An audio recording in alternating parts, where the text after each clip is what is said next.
I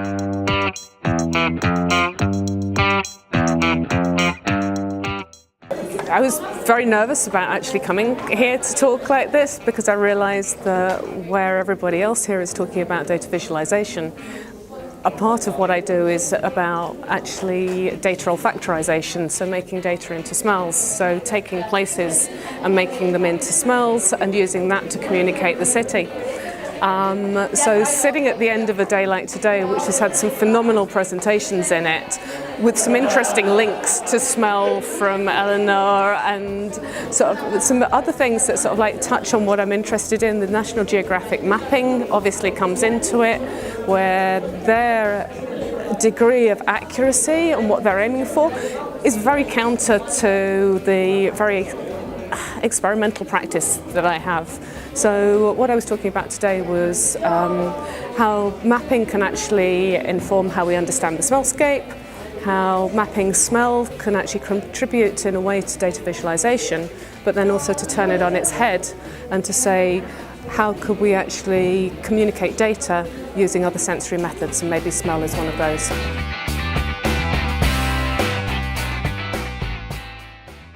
It's the best thing in the world when you actually, I was making smells this summer and I was making them in the lab. They are taken directly from the source, so it's qualitative, but it's actually sort of like taking them out, and it's using alchemy and condensing tubes and boiling the smells and collecting the volatiles and watching them drip down into little pots and collecting those, and I was putting them into diffusers. And as you approach the map, diffusers came on with two completely different smells. And what happens with that was people can suddenly see smell. And when we can see smell, we can start playing with it. And you can share it and you can say, oh, it's wet. And that's what the kids are doing in the video, which is on my website at sensorymaps.com. And you can see the kids playing with this video, and they're starting to share smell. And that's something that as a society we tend not to do. We don't sort of like walk away and sort of like go, oh, you have to smell that smell over there. But when we start to get more complex smells and we can pick them up and share them, then we're into something really interesting. And so you can take elements, olfactory elements of a city, transfer them to somewhere else, and let other people enjoy aspects of those cities.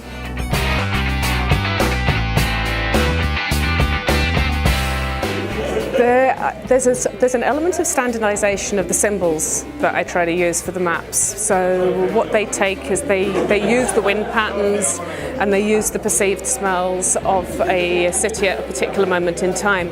So you can actually look at the olfactory space and the shape that's created by those symbols, and you can look at different cities. Edinburgh looks very different to Amsterdam. Amsterdam looks very different to Newport. Newport looks very different to Glasgow, and Glasgow was partly informed by the weather conditions, so the map symbology changes to reflect the weather conditions.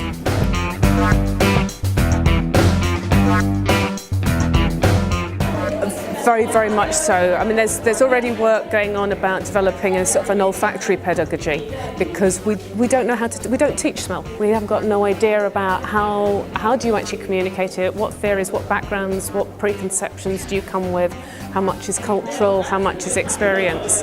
And some of the first maps I showed were an exercise with students in Marseille who took the methodology from smell walking and then, with a little bit of smell theory, created their own visualizations, manifestations of that smellscape.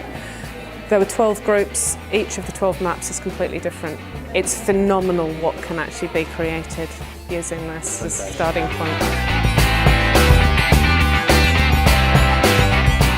The reason why I call the work that I do sensory maps is that it's about taking cities apart by 5 senses and then taking those individual aspects. And so I've got a taste map which is of Edinburgh, and it looks at the slightly exaggerated Scottish diet for a day and then recreates that as a data art made out of food.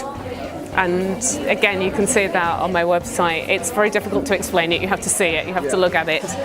And the other maps that I deal with, sometimes it's actually easier to speak about smell than it is to draw it.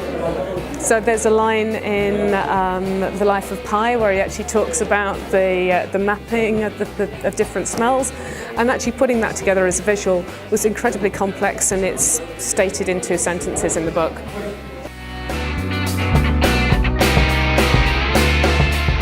The world is a large place. The smellscape changes on a daily basis.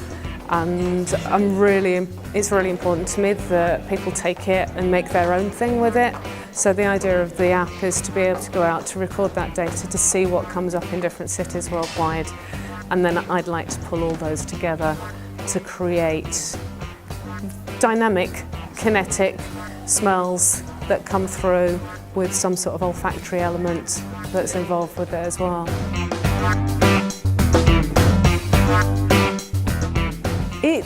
It's building on what I do now. So with every project, what happens is it evolves. I go away, I reflect on what I've learned from the process of doing that particular project, and then say, how do I want this to now evolve? So we're collecting data from social media to give the background smells and to give the episodic smells for the localised.